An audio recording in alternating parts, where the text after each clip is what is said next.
weighted pull-ups. So there's a variety of ways you can actually attach the weight onto you, whether it's using a band, a weight vest, or a dip belt or a weight belt, whatever you want to call it. Now, I'm going to use this belt here, wrap it around, and loop this through. Now, because I have just a single kettlebell, I want to keep the chain relatively tight, which is going to get the weight closer to my center of mass, right? Which is going to ultimately make it a little bit easier for me to lift. Now, if I make it longer, there can be a little more swing in the weight, right? And because it swings further and further outside of my center of mass, it requires a little more stabilization.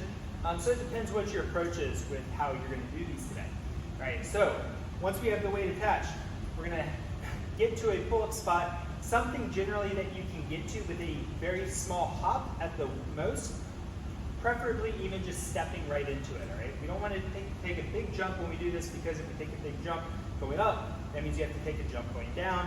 With the weight attached to you, might not be a good idea.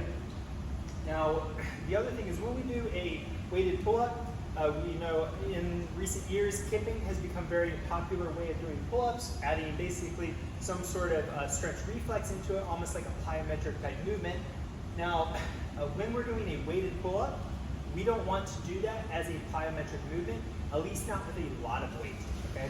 So if we're doing strength training with weighted pull-ups, no way do we want to kip, all right? So what's gonna happen, I'm gonna come up here, get up to my pull-up bar, then legs straight, chin over the bar, come back down.